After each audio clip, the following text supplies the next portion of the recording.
Je vais vous montrer pourquoi les Stroud, mieux connus sous le nom de Survivor Man, est convaincu que le Bigfoot existe vraiment. Ma discussion avec Les ne se limite pas aux empreintes, poils et témoignages. Comme vous allez le voir, ces choses ne sont que les contreforts menant à une montagne plus haute et plus magnifique que ce que la plupart des gens peuvent imaginer. Qu'est-ce que c'était que ça? Donc, tu t'intéresses au Bigfoot depuis un certain temps maintenant. Tu as fait Survivor Man, Bigfoot, et maintenant tu travailles sur ce documentaire révolutionnaire sur le sujet. Pourquoi tu penses que ça vaut la peine qu'on s'y intéresse? Les gens rient quand tu parles du Bigfoot.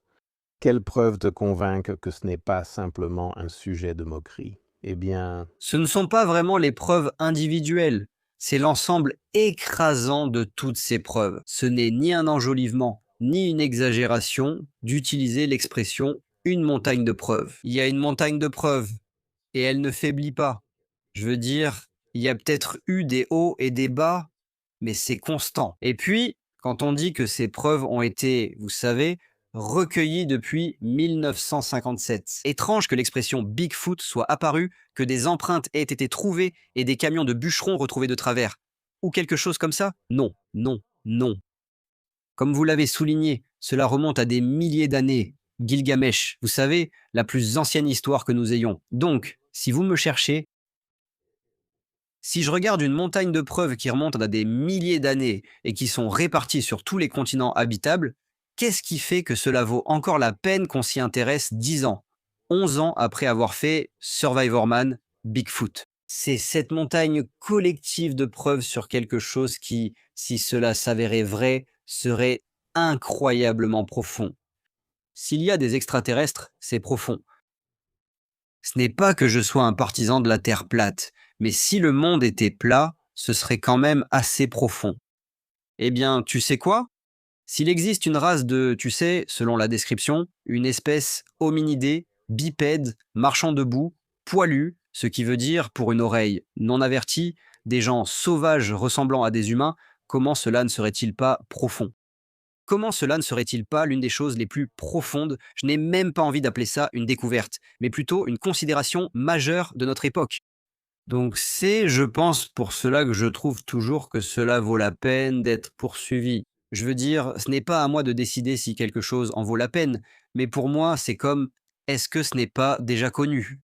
Vous savez, pourquoi y a-t-il encore Cabin in the Woods, une chaîne YouTube, les Stroud, Survivor Man et David Polides, et toutes ces personnes différentes qui publient tout ce contenu? Pourquoi cela n'est-il pas une connaissance largement répandue, au lieu de sembler être à la marge chez les excentriques?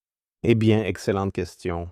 Je pense que pour la plupart des gens qui ne se sont pas penchés sur le sujet, ni passé 10 ans à faire Survivor Man Bigfoot ou à lancer une chaîne comme Cabin in the Woods, c'est qu'ils croient honnêtement que cette montagne de preuves n'existe pas.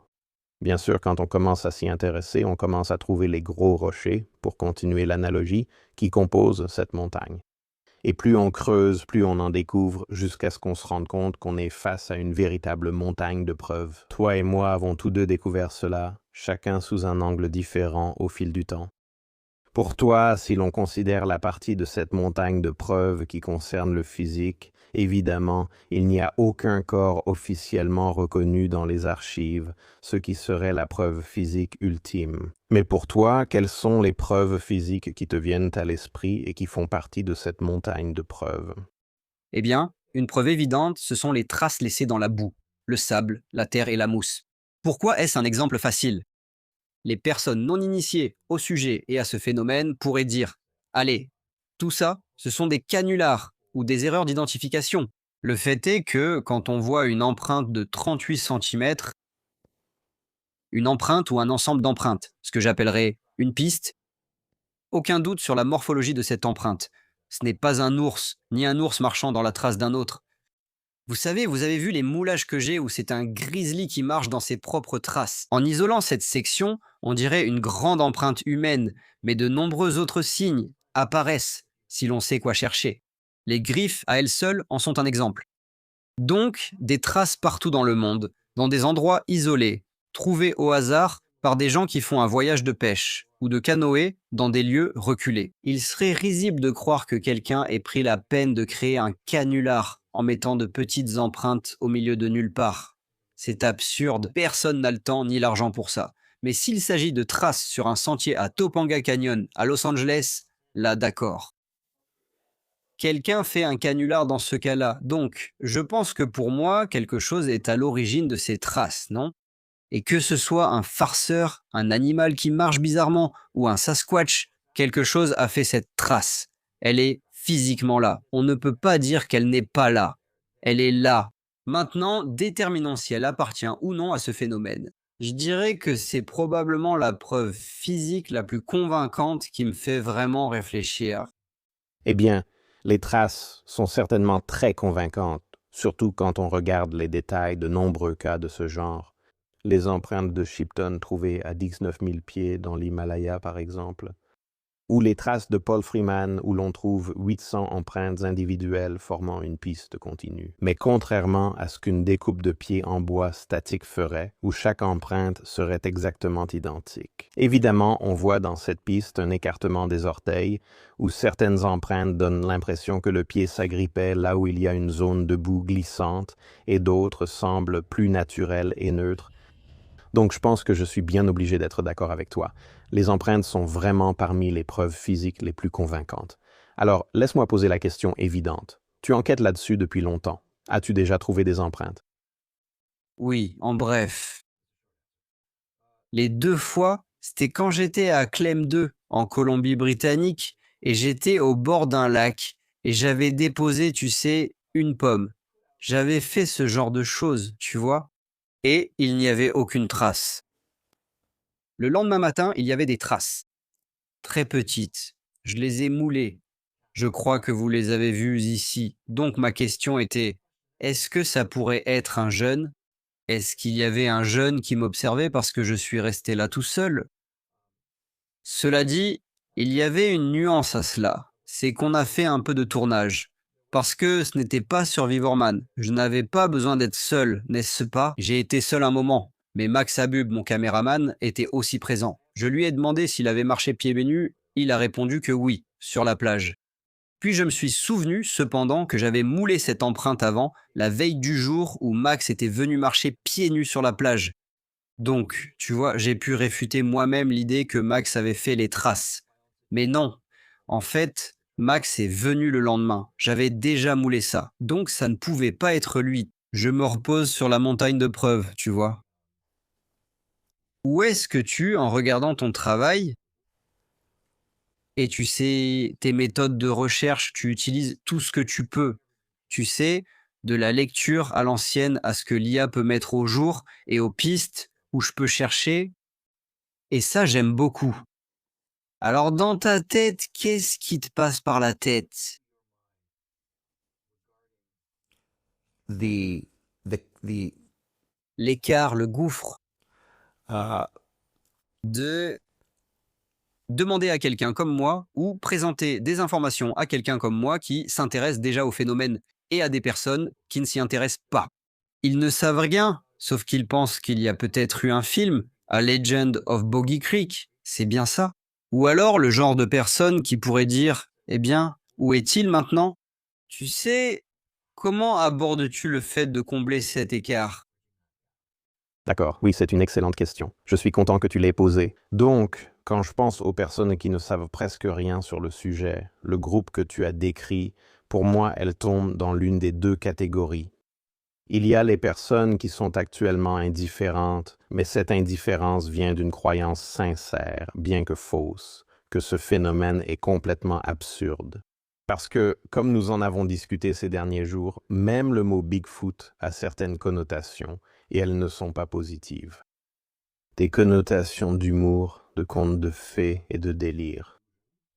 Il y a donc des gens qui sont indifférents au sujet parce qu'ils pensent que c'est absurde, mais les germes de l'intérêt sont toujours là chez eux.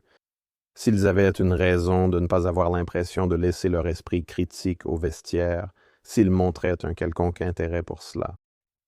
Et puis, il y a une deuxième catégorie de personnes qui sont indifférentes et qui resteraient indifférentes, peu importe les preuves qu'on leur présenterait. Des personnes véritablement apathiques qui ne sont pas curieuses du monde qui les entoure et de cette espèce potentielle qui nous ressemble beaucoup et qui n'est pas tout à fait comme nous. Maintenant, je dis potentiel. Je sais qu'ils ne sont pas potentiels parce que j'en ai vu un, mais pour moi, je m'adresse à ce premier groupe. D'accord. Parce que si quelqu'un va rester indifférent, peu importe ce que je lui montre, parce qu'ils ne sont vraiment pas des personnes curieuses, quelque chose à quoi je ne m'identifie absolument pas parce que j'ai toujours été une personne extrêmement curieuse. C'est pourquoi, depuis ma première observation en septembre 2024, je n'ai pas pu lâcher prise. Donc, ce que j'essaye de faire, c'est de donner aux gens qui, comme moi, sont naturellement curieux, mais qui, encore une fois, sont indifférents parce qu'ils pensent que le phénomène est absurde. J'essaie de donner à ces personnes les connaissances dont elles ont besoin pour qu'elles réalisent que ce n'est pas complètement absurde, afin qu'elles puissent découvrir l'existence de ces personnes extraordinaires. Je les considère comme des personnes, un groupe de personnes différents. Si ces personnes qui sont actuellement indifférentes reçoivent ce savoir, cela leur ouvrira tout un nouveau champ d'intérêt.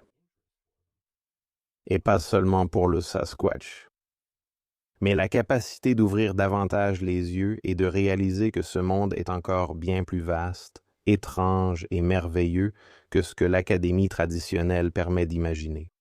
Laissez-moi prendre encore une question de cette interview, puis vous pourrez revenir vers moi. Qu'est-ce que vous pensez personnellement avoir à offrir dans tout cela, avec tout ce que vous venez de dire? Quelle contribution apportez-vous à tout cela? Eh bien, je pense que la première chose, c'est la certitude que ces êtres sont réels, parce que j'en ai vu d'eux de façon indéniable. Et la deuxième chose serait cette curiosité inébranlable dont j'ai parlé. Ce n'est pas quelque chose dont je m'attribue le mérite, je suis simplement fait comme ça. Quand je suis confronté à une question qui m'intrigue, je n'ai pas la capacité de laisser tomber, et je creuserai aussi profondément que nécessaire pour obtenir les réponses qui me satisfont, qui me permettent d'entrevoir la vérité. J'ai toujours été comme ça, et à cause de ce que j'ai vu en septembre 2024 en ce moment, toute la puissance de cette curiosité naturelle est concentrée sur le Sasquatch. Et tu l'exprimes à travers les vidéos que tu réalises. C'est exact. Les vidéos que je produis en tant que réalisateur, c'est ce que je fais depuis près de 20 ans. C'est comme ça que je gagne ma vie depuis la fin du lycée jusqu'à aujourd'hui.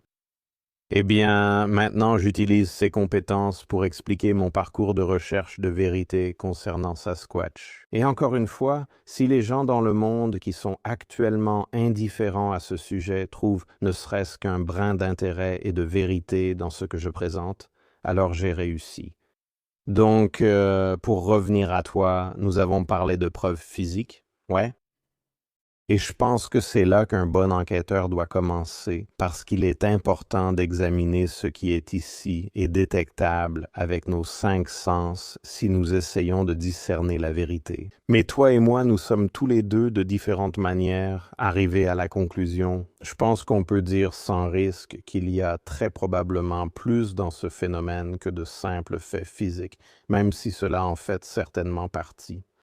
Pour toi, quels ont été les jalons sur ce chemin qui t'ont amené à cette conclusion que nous ne sommes pas simplement face à des faits purement physiques? Eh bien, Les premiers indices auraient peut-être été d'être contacté à l'origine par des personnes comme Kiwani, avec les livres qu'il a écrits, comme Psychic Sasquatch et ainsi de suite. Je me souviens qu'il y avait une petite connexion entre nous. Désormais, quand on m'interpellait ou posait une question, je réagissais: Attends, quoi? Vous savez quand quelqu'un parle et que je voyais déjà quelques extraits. Tout, depuis parler de leur connexion avec des extraterrestres jusqu'au voyage à travers des portails ou la communication télépathique. Et une petite digression ici, comme vous m'avez probablement entendu parler de Robert, c'est que j'ai une petite manie en ce qui concerne la sémantique et la terminologie. Donc je trouve dommage qu'on leur ait donné le surnom de Bigfoot parce que c'est ridicule, c'est comique, c'est caricatural. Et je ressens la même chose avec un terme comme Mindspeak. Je trouve le travail de Christopher Noël excellent. Je n'aime tout simplement pas le terme Mindspeak. Tu veux dire télépathie? D'accord. Communication télépathique, transfert d'énergie mentale. Maintenant, je vois de quoi il s'agit. Le langage mental, c'est quoi? C'est trop mignon. Donc il y avait ça, être approché par des gens. En fait, Christopher Noël était l'un d'eux. Tu sais, il a été le premier à m'ouvrir à ce concept de s'intéresser aux troubles du spectre autistique et à la façon dont il fonctionne. J'étais là, genre, waouh, qu'est-ce qui se passe ici? Je pensais que je cherchais le gigantopithèque, tu sais, une sorte de créature puante, poilue, forte, tu vois, un singe bipède qui marche. Alors, qu'est-ce qui se passe ici? Maintenant, ma curiosité naturelle est certainement... J'en profite car je suis très ouvert d'esprit. Tu dis avoir vu un fantôme cette nuit. Je suis partant, parlons-en. Tu sais, je ne vais pas essayer de réfléchir à les mécanismes psychologiques à l'œuvre chez toi et qui t'a amené à penser. T'as amené à penser que tu as vu un fantôme. Non. Moi, je me demande. Comment? Qu'est-ce que ça veut dire? Je veux connaître les détails. Eh bien, parfois, après avoir eu les détails, je me dis, ouais, ce n'était pas un fantôme. Il ne s'en est pas rendu compte, mais mon chat rôdait sur le rebord de la fenêtre cette nuit-là. Ou peu importe, tu sais, j'invente, évidemment. Donc je suis très ouvert à beaucoup de choses concernant l'existence, toutes les formes d'existence. L'existence de Dieu, l'existence de l'esprit humain, de l'âme, et puis l'existence de choses surnaturelles, des entités, des poltergeists, peu importe, des fantômes, tu sais, comme tu veux les appeler. Je suis ouvert à tout ça. D'accord? Ça me va. Tant mieux pour toi. Quel rapport avec un grand singe qui marche debout, tu sais? Donc, et puis dans mon propre vécu, je pense que tout allait plutôt bien. Tout était assez normal. Écouter les gens, raconter leurs histoires, dormir à la belle étoile, tu sais, essayer différentes choses. Je me trompe peut-être sur la chronologie. En fait, on est assis ici en ce moment avec mon caméraman de Survivor sur Bigfoot. Alors je vais me pencher pour lui demander, Max, tu te souviens si on a tourné le Tennessee avant ou après la nuit sur la montagne Radium Springs? Je crois que c'était après, bien plus tard, non? Max, mon caméraman pour Survivor Man Bigfoot, et moi avons visité tous ces lieux. Mon passage au Tennessee a eu lieu plus tard. Revenons en arrière. C'est avec monsieur Todd Standing, chercheur sur le Bigfoot. Personnage controversé, mais malgré tout, c'est un gars de terrain. Il est toujours dehors à faire ce genre de choses. Donc il m'a permis de venir sur son site de recherche. Et je me retrouve au sommet d'une montagne. Et comme je le voulais, tu sais, eh bien, laissez-moi ici tout seul. Tu sais, laisse-moi maintenant, Todd. Je veux être ici tout seul. Je ne veux pas penser que c'est toi qui as volé les pommes. Je ne veux pas penser que tu as lancé la pierre. Je veux être seul. Et donc, j'avais mon équipe au pied de la montagne, tu sais, et je me souviens d'avoir vérifié avec Max, mon caméraman, en lui demandant, d'accord, est-ce que Todd est descendu? À quelle heure est-il descendu? Est-ce qu'il est resté là toute la nuit? Tu sais, oui, Todd était là. D'accord. Très bien. Alors j'étais vraiment seul sur la montagne. Et tu peux voir dans ces scènes, tu sais, des pommes sur l'arbre qui disparaissent dans le champ de la caméra. C'est une caméra de chasse, et elles sont faillibles. Mais cet appareil captait la poussière et les papillons de nuit. Et elle a une vue plus large sur une pomme et des barres énergétiques dans un arbre. Et elles disparaissent d'une image à l'autre. La voilà, maintenant elle a disparu. La voilà, maintenant elle a disparu. Si une chouette fondait sur la pomme et l'emportait, ce qui me paraît ridicule, une chouette ne va pas fondre sur une pomme et l'emporter. Ou si un pika, ces petits rongeurs de montagne, montait là-haut pour la prendre, tout serait capté par cette caméra. Et cette caméra avait, je crois, 7, 9 ou 11, quelque chose comme ça, extraits vidéo, et rien, il n'y avait rien dans ces extraits, rien qui bougeait. Vous voyez un arbre, l'arbre sur lequel se trouvaient les pommes, bougeait. Vous avez, je crois, été au pied de cet arbre. C'est un grand arbre. Il ne bouge pas à moins que quelque chose de très fort ne le secoue. Donc même un mouton qui se cogne contre, même si j'ai dit ça dans l'émission, peut-être que c'était juste un mouton, tu sais, eh bien, ça ne va pas faire ça. Donc quelque chose a secoué un grand arbre. Et puis, voilà qu'à la toute fin, il y a eu ce moment où tu vois cette sorte de petite poussée, tu sais, une tête qui apparaît en bas du cadre de la caméra et qui redescend aussitôt. Eh bien, encore une fois, comme j'aime le souligner, le bas du cadre de la caméra était à environ 2,10 m du sol. Donc, quoi que ce soit, il devait mesurer au moins 2,10 m pour pouvoir heurter en dessous. Alors, de quoi suis-je en train de te parler ici? Beaucoup de bizarreries. Ce n'est pas une question d'odeur. Ce n'est pas une question de faire beaucoup de bruit, d'être fort ou d'être poilu. C'est des trucs bizarres. Tu sais, c'est comme qu'est-ce qui se passe? Et même à cette époque, je me souviens être descendu à la montagne et avoir retrouvé Max Atwood en disant eh bien, j'ai la carte. Cette vidéo et cette carte contiennent des photos. Prends-la. Voyons voir. Tu sais, et on regarde. Et même à ce moment-là, je me souviens qu'à cette époque, Monsieur Standing disait non, non, non, ça a l'air paranormal. Tu ne peux montrer ça à personne. Eh bien, ce n'est pas mon style, tu vois. Moi, je me dis, je m'en fiche. Peu importe à quoi ça ressemble. Pour moi, c'est réel. C'était ça, ce sommet. Probablement ce moment-là. C'est une longue manière de répondre à ta question. Mais c'est sans doute à cette époque que j'ai découvert tout cela et me suis interrogé sur ce à quoi j'avais affaire. Ça devient bizarre, tu sais. Et oui, à partir de ce moment-là, j'ai ouvert les yeux de plus en plus et je me suis mis à tout remarquer, à être attentif. Je relis maintenant le travail de Kiwani et d'autres en me demandant de quoi ils parlent vraiment. C'est là que je me suis dit, d'accord, cette histoire vient de prendre de l'ampleur. Cette affaire est devenue encore plus complexe. Eh bien, je pense que, comme nous en avons déjà parlé, des expériences comme celle-là sont ce que nous finissons tous par ne pas forcément vivre nous-mêmes. Je n'aime pas vraiment l'expression chercheur sur Bigfoot. Mais si nous ne vivons pas ce genre de choses nous-mêmes, nous prenons certainement conscience, si nous gardons les yeux suffisamment ouverts, d'autres personnes qui les ont vécues. Et donc la question devient, que faire de cela parce que nous avons cette base de preuves physiques, ce qui rend même possible de maintenir là. Ce n'était qu'une théorie d'un grand singe bipède, intelligent et caché, parce qu'il existe une grande quantité de preuves physiques comme nous l'avons découvert. Mais ce qui continue de compliquer l'enquête pour la plupart d'entre nous, ou peut-être de l'élargir, c'est peut-être plus juste. Lorsque vous essayez de suivre ces preuves physiques jusqu'à leur conclusion logique, comme vous l'avez souligné, les choses deviennent plus vastes et plus étranges. Donc avec cela en tête, il nous reste ce mystère grandissant. Je crois que c'était René de Hinden qui a dit « On ne peut pas résoudre un mystère en présentant un autre ».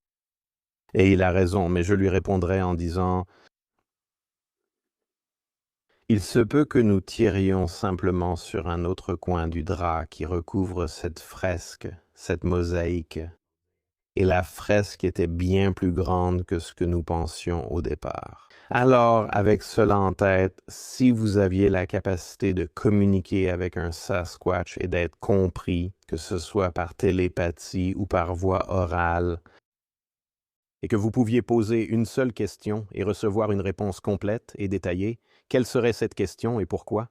Je pense que ce serait Être centré sur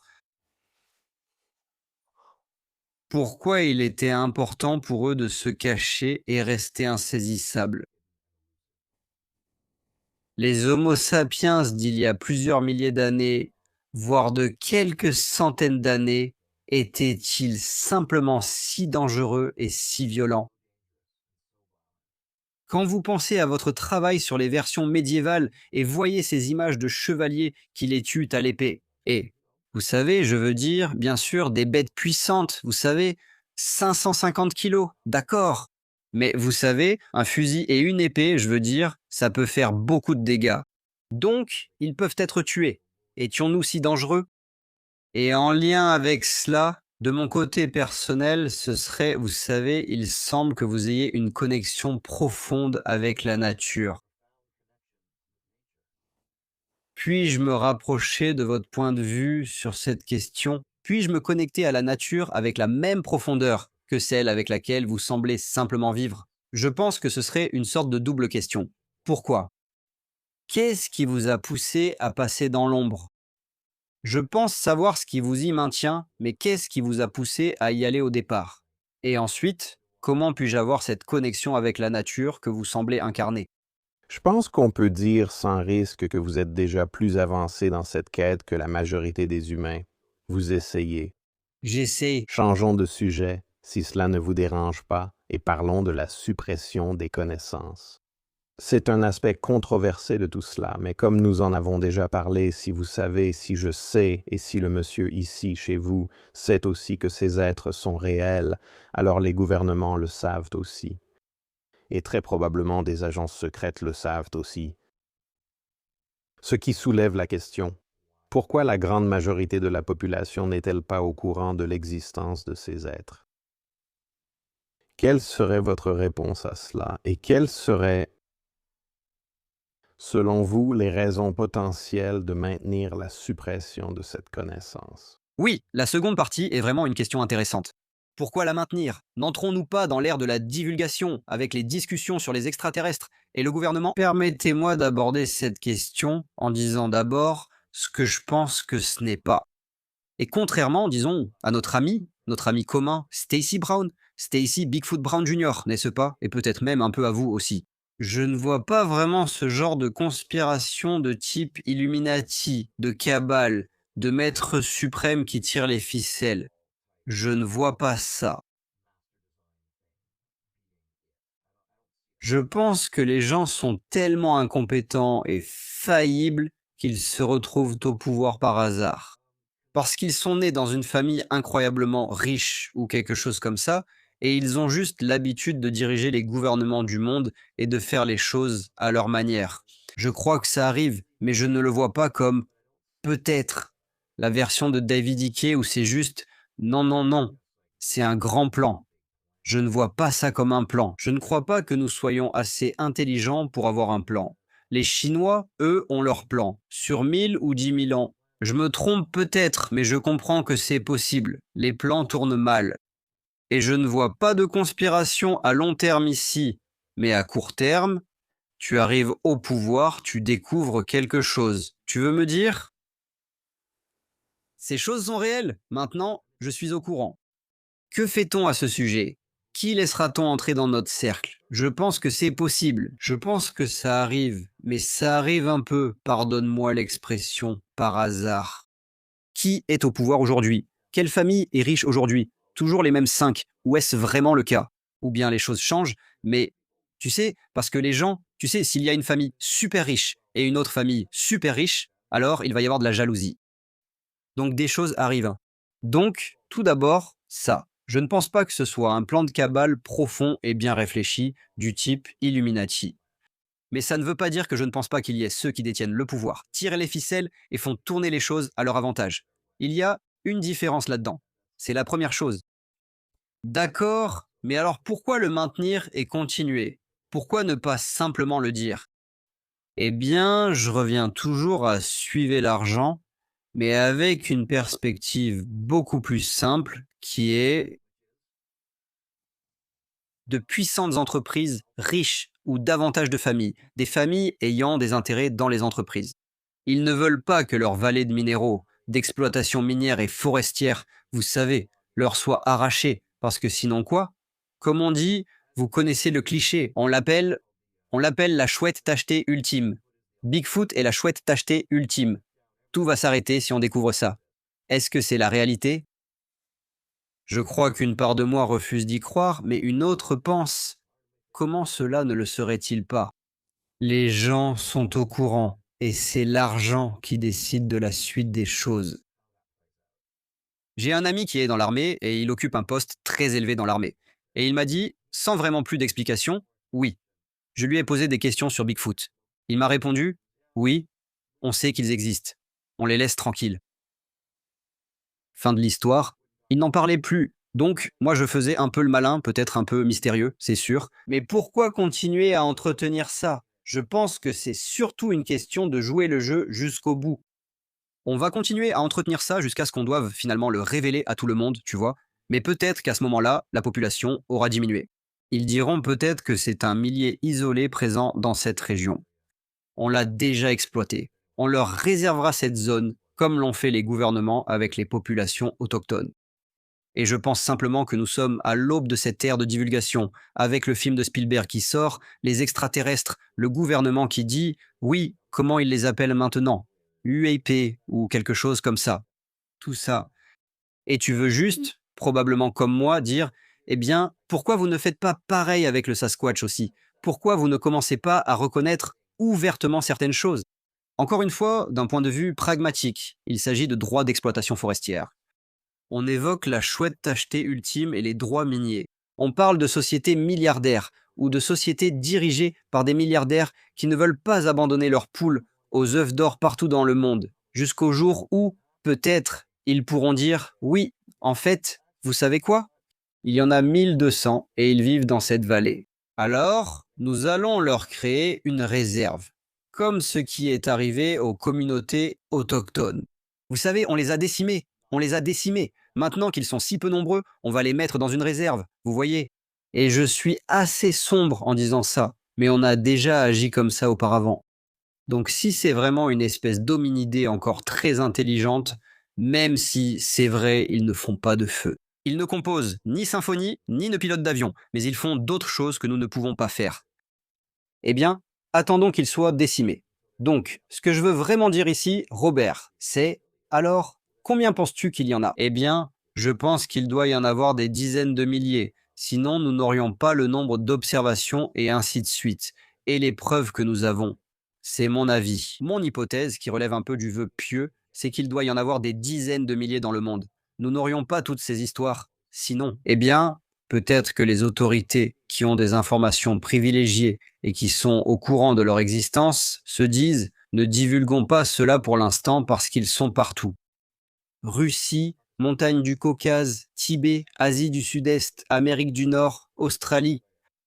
Nous ne voulons pas révéler cela tout de suite. Attendons méthodiquement d'arriver à un point où il y en a 600 là-bas. 300 ici, vous voyez. 400 là-bas. Maintenant, révélons-le, actons-le, et ils deviendront une sorte de zoo humain où on pourra les caresser. Au fait, les gars, au cas où vous ne seriez pas au courant, les travaillent actuellement sur un documentaire sur le thème du Sasquatch qui va complètement bouleverser les paradigmes. Ça s'appelle The Question of Bigfoot et il vise une sortie pour Noël 2026. Ce film sur le Bigfoot est différent des autres. Je le sais parce que lorsque j'étais en expédition avec les récemment dans l'arrière-pays, ici, dans le nord de l'Ontario, il m'a montré quelques avant-premières du projet. Ce film sur le Bigfoot sera différent de tout ce que vous avez vu, je vous le promets. Les finances, en fait, la production de ce film grâce au financement participatif, donc il n'a pas de producteur ou de grande entreprise qui lui dit exactement quelle histoire raconter. Tout dépend de Les et de son enquête ouverte et honnête.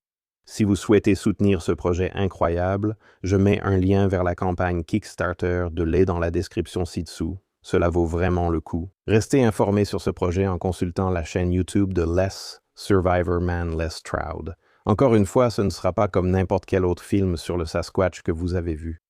Eh bien, je pense que tu as tout à fait raison là-dessus, et c'est quelque chose sur lequel j'ai souvent spéculé. Et j'apprécie particulièrement ton parallèle entre le traitement historique des peuples autochtones et le traitement très probable du Sasquatch par les autorités en place. Je pense qu'il y a de plus en plus d'éléments de preuve montrant que c'est bien ce qui se passe. Alors voici une question concernant notre travail respectif sur ce sujet et les autres soi-disant chercheurs dans ce domaine. Et laissez-moi vous poser une question de suivi après que nous ayons abordé la vôtre. Absolument. Pensez-vous que nous sommes en train d'aider ou de nuire aux efforts de ces organisations, entités et gouvernements alors qu'ils essaient potentiellement d'exterminer et de contrôler Sasquatch? Parce qu'il est certain qu'un point de vue courant auquel je sais que nous avons tous les deux été confrontés, c'est « Hey, vous faites des recherches là-dessus. Vous vous rapprochez de la conclusion de ce processus de découverte. Mais quand tout le monde sera au courant et que vous réussirez, tout le monde va les éliminer.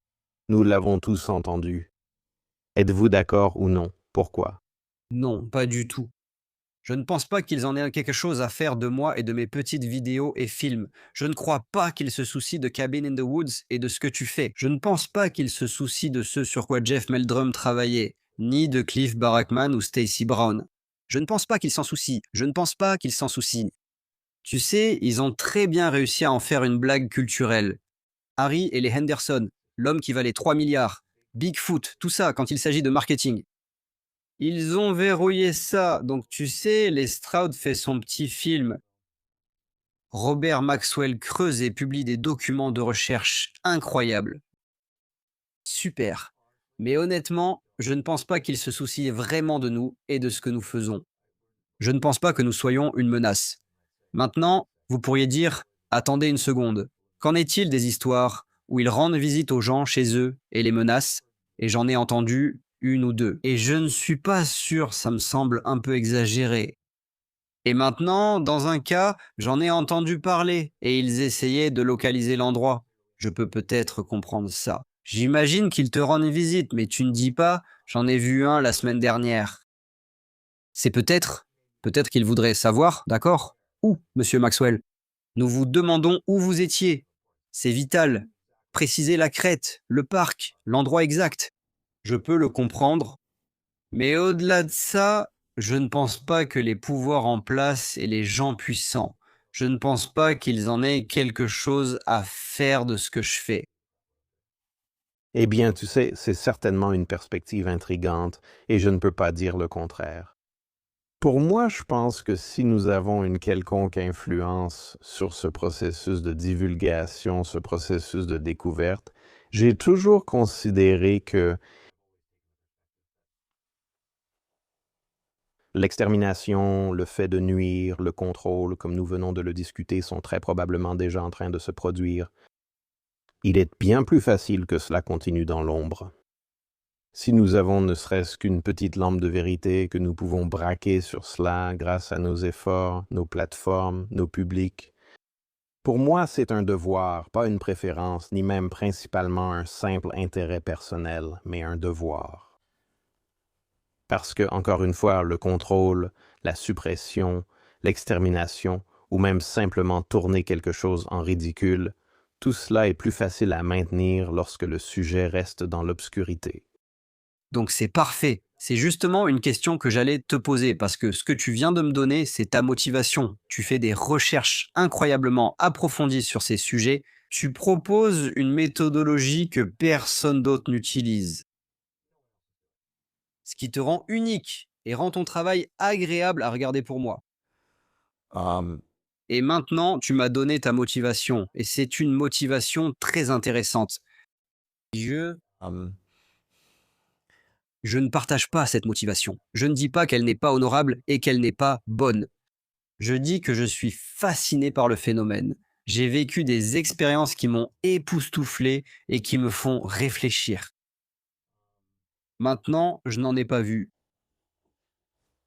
Peut-être que le jour où j'en verrai un clairement, je me dirai, mon Dieu, il faut que je rejoigne le combat ici. Je dois aider à sauver la plus formidable chouette tachetée du monde.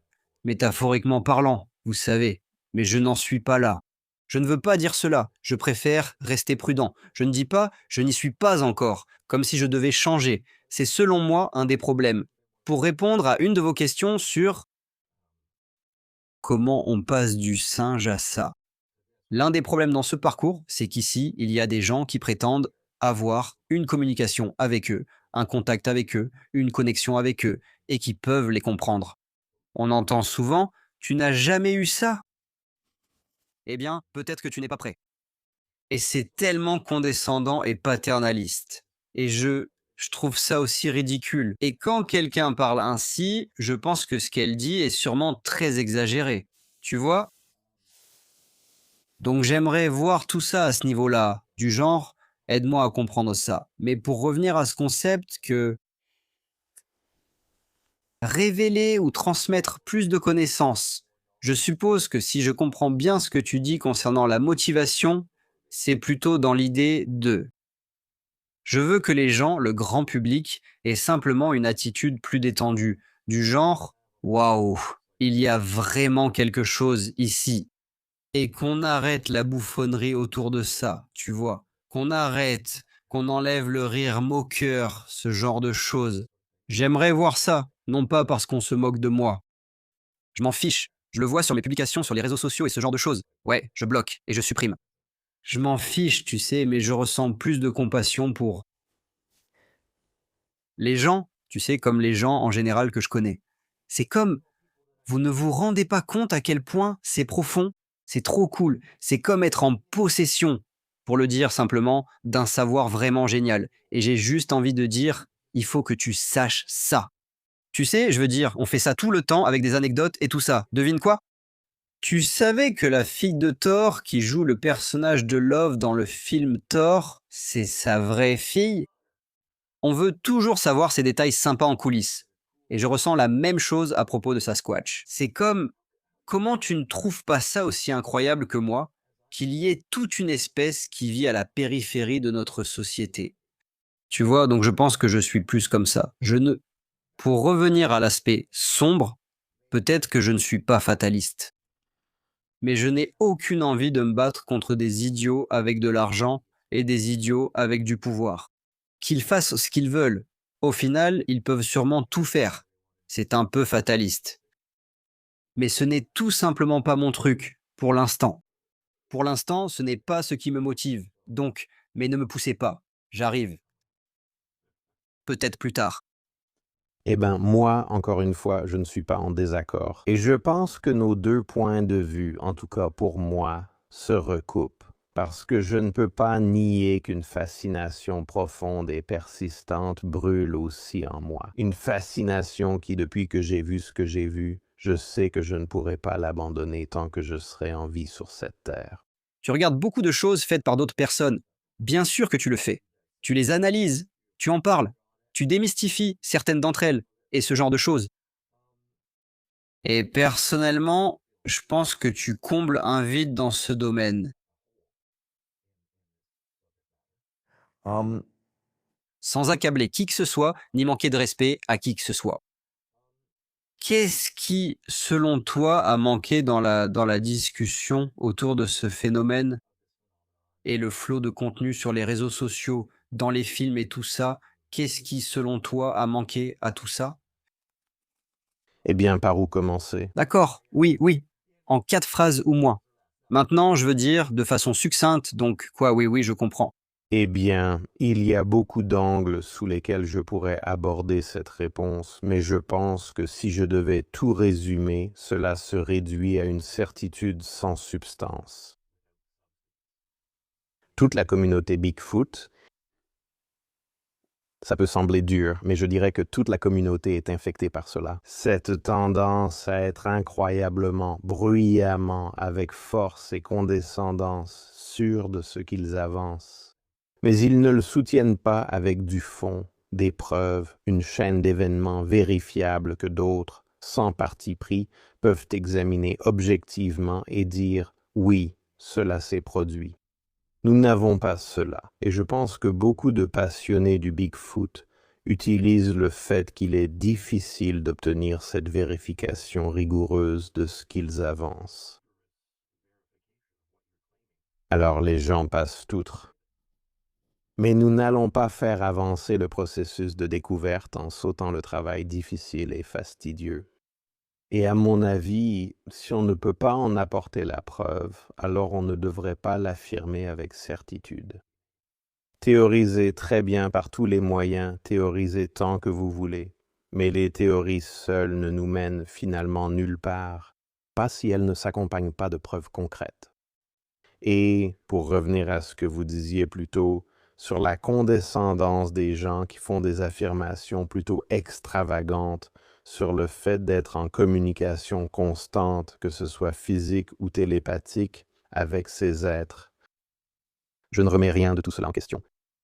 Je suis même prêt à ne pas en douter, même si vous ne fournissez pas toutes les preuves nécessaires pour l'étayer, parce que certaines de ces choses, beaucoup de ces affirmations, sont très difficiles à prouver. Comment quantifier les preuves de plusieurs années de communication télépathique avec un Sasquatch? Je n'en ai aucune idée. Mais je sais que vous n'avez pas le droit de parler de façon condescendante à ceux qui posent des questions simples alors que vous n'avez pas apporté de fondement à vos propres affirmations. Donc, si je devais résumer à une seule chose, encore une fois, la communauté Bigfoot doit arrêter de faire des affirmations audacieuses, percutantes, choquantes, sans jamais fournir de preuves pour les étayer. Et clairement, il semble que la substance de l'information et la difficulté de démêler tout cela soient en jeu. C'est là que vous intervenez. C'est votre spécialité. C'est ce que vous semblez apprécier. D'accord, je vais lire ce livre ou cet article de haut en bas. Je vais creuser un peu plus loin dans ce qu'on appelait autrefois, comment dirait-on, la microfiche, où l'on allait à la bibliothèque pour faire défiler des coupures de journaux vieilles de 150 ans afin de trouver un mot-clé. Eh bien maintenant, on a largement accès à tout ça. Tu prends le temps de faire ça. Je veux dire, je n'ai pas le temps de faire ça. Enfin si, mais je le fais un peu plus. Je ne le fais pas vraiment plus judicieusement. Je laisse ma passion me guider, tu sais. Mais toi, on dirait que tu maîtrises vraiment la façon d'aborder un sujet. Qu'est-ce que je dois savoir? Et ensuite, tu te lances. Et tu as raison, beaucoup de gens ne font pas ce que tu fais. Laisse-moi te poser une question. Comment tu réagis si je fais ce commentaire? Et tu me réponds, et tu me dis ce que tu en penses.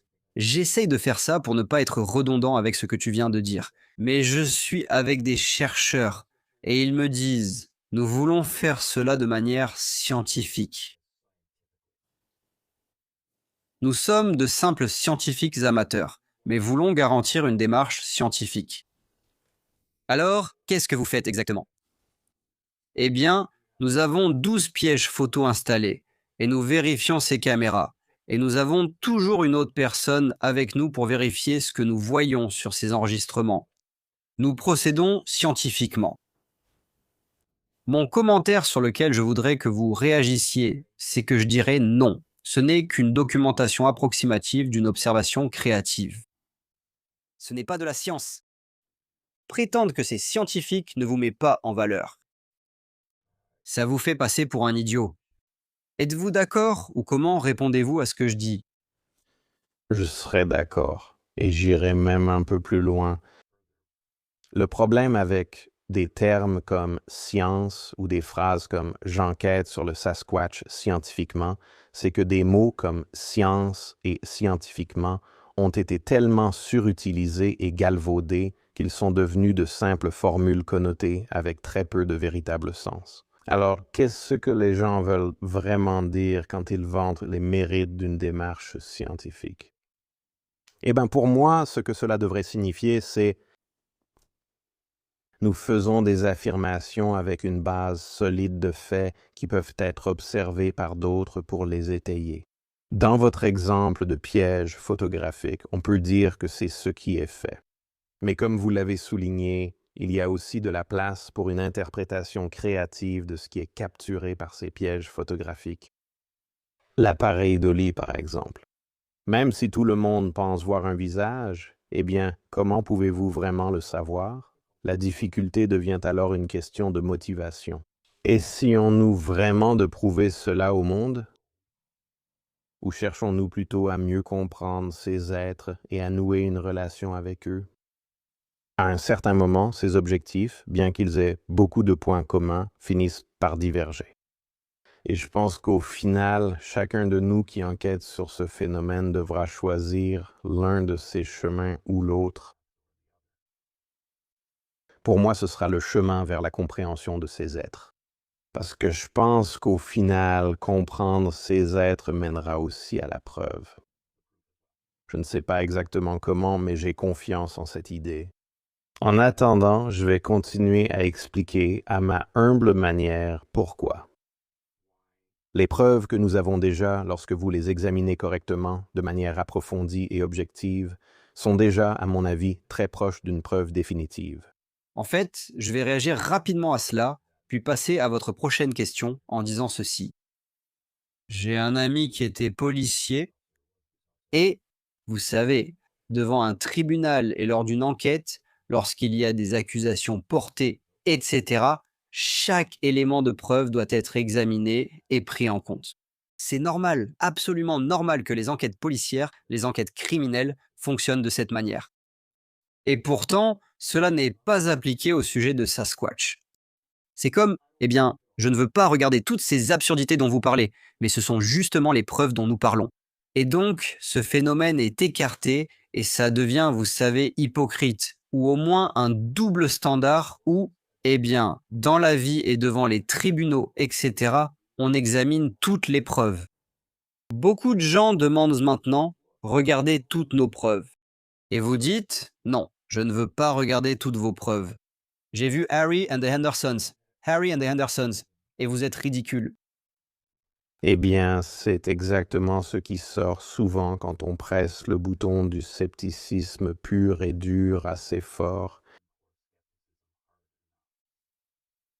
En fin de compte, même si l'affirmation initiale des sceptiques purs et durs est que nous manquons de logique et de véritables preuves, en réalité, le plus souvent, c'est simplement qu'ils ne veulent pas croire qu'il y a quelque chose là-dedans. Mais ils cachent cette réaction désagréable et craintive sous un vernis de logique supposée. C'est un vernis assez facile à retirer. Quand vous le faites, vous recevez généralement une bonne dose de colère de leur part. Mais personnellement, ça ne me dérange pas. Nous ne sommes pas très doués pour les changements de paradigme. Non. Le choc ontologique, c'est quelque chose de réel. Et il est facile de vouloir sauver la face en prétendant que l'objection est d'ordre logique. Selon mon expérience, ce n'est généralement pas vrai. Voici un exemple. Je lisais quelques commentaires sur l'un de mes épisodes récents sur ma chaîne Cabin in the Woods. Et c'était un épisode dans lequel j'ai présenté, selon moi, un argumentaire assez solide et exhaustif. Qu'il y a plus chez les êtres Sasquatch que la simple réalité physique d'un homininé bipède non découvert. Qu'il existe en fait ce que les gens ont appelé de façon simpliste des éléments paranormaux, le woo, un terme que je déteste d'ailleurs. L'objection dans cette série de commentaires était que, eh bien, Robert the Cabin in the Woods est maintenant passé dans le woo, le surnaturel. Alors comment peut-il prétendre être quelqu'un de logique alors qu'il présente des idées aussi illogiques? Quelqu'un a pris ma défense, ce qui m'a plutôt touché, et a répondu à ce commentateur d'origine en disant « Eh bien, as-tu regardé ces vidéos? As-tu vu cet épisode? » Parce qu'il est difficile de contredire les arguments qu'il avance. Dans cet épisode, pour donner un exemple rapide, j'ai évoqué un incident dans les années 1970 où des dizaines de personnes, au même moment et au même endroit, ont vu un pan rouge flotter dans le ciel et, si je me souviens bien, finir par se poser au sol. Et en même temps, cette même foule de dizaines de personnes a vu deux créatures ressemblant à des Sasquatch au loin, dans la même zone générale où cette grande boule de lumière rouge flottante est apparue. Quelqu'un a même tiré avec une arme à feu sur l'un de ces êtres et l'a touché. Et il existe de vieux enregistrements crépitants en ligne, des enregistrements audio des bruits que la créature a fait après avoir été touchée.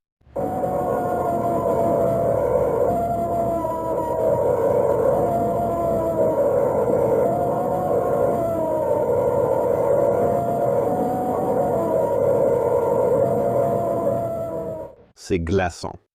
Ça vous donne la chair de poule d'entendre ça. C'était l'un des nombreux incidents et des affirmations largement vérifiées que j'ai présentées dans cet épisode. Donc au final, ce que cette deuxième personne qui a commenté cet épisode a souligné, c'est que ma proposition était en fait difficile à contester. Voici comment ce premier commentateur qui n'aimait pas où je voulais en venir a répondu. Je m'en fiche, je ne vais pas le regarder. Bon, c'est très bien.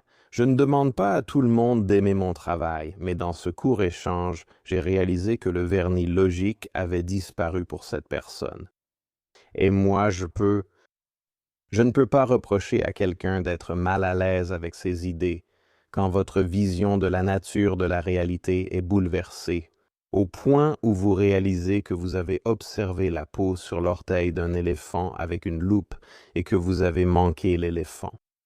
N'importe qui serait mal à l'aise avec ça, mais reconnaissez que c'est la raison de votre refus. Je vais vous poser une question rapide, d'accord? Devrait-on en abattre un? D'abord, répondez simplement par oui ou non. Non, Vous connaissez déjà la question logique. Pourquoi pas? Un corps pour la science sur cette table, le prouvant au monde entier. Maintenant, nous savons. Alors pourquoi ne pas en abattre un? eh bien, est-ce que tu tirerais sur un autre type d'être humain, un Homo sapiens? Est-ce que tu tirerais sur l'une des 120 tribus environ encore non contactées dans le monde? Je devrais dire non contactées plutôt qu'inconnues.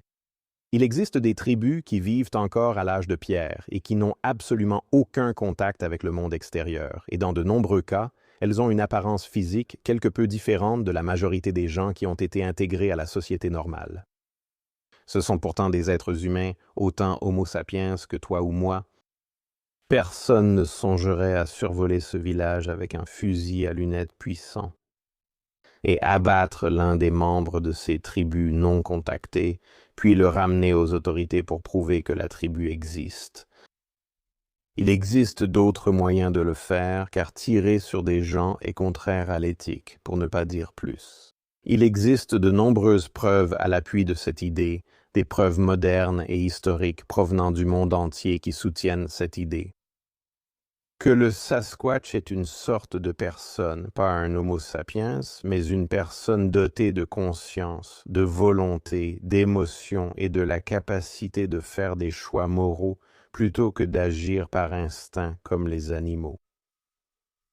Les preuves vont dans ce sens. Et s'ils sont une sorte de personne, si nous parlons d'un groupe de personnes distinctes, eh bien, on ne tire pas sur un membre d'un groupe de personnes pour prouver qu'ils existent.